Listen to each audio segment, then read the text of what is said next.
Bonjour à tous, alors mon nom est Mario Giroux. Alors j'ai fait cette petite vidéo pour vous présenter un peu la formation sur le corps de lumière. Alors cette formation qui s'appelle Éveil du corps de lumière m'a particulièrement touché puisque moi je l'ai fait en 1999-1999 et ça a contribué largement à mon évolution personnelle, à ma connaissance de soi et je m'en sers presque quotidiennement de façon à travailler sur des aspects de ma vie.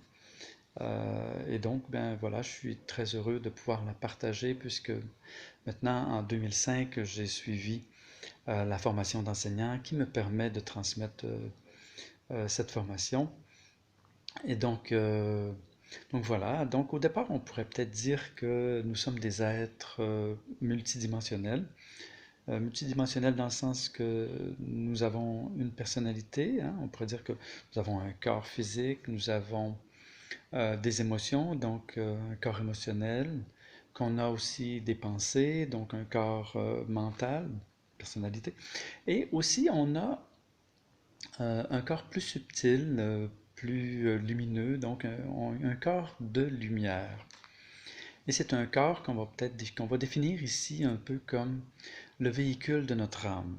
Notez bien que même si j'emploie le mot âme ici, ce n'est pas nécessairement, c'est pas rattaché à une religion, mais plus dans un esprit de connaissance de soi. Alors donc, bon voilà, nous avons une personnalité, nous avons une âme qui vibre, qui est plus lumineuse, c'est notre partie de nous plus éveillée. Et alors donc, cette formation sur le corps de lumière nous permet d'éveiller des centres d'énergie qui sont autres que les chakras.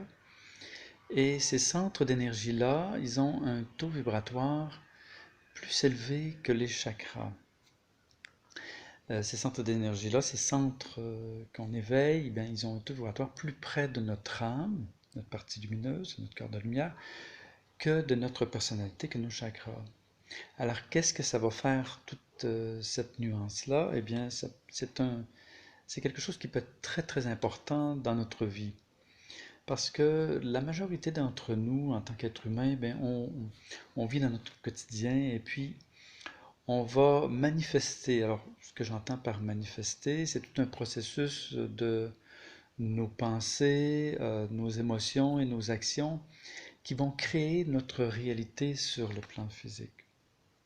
Et alors, parce que pour moi, ben, il n'y a pas de hasard, on crée notre vie, on crée notre réalité, ceci bien sûr avec nos pensées, nos émotions et nos actions.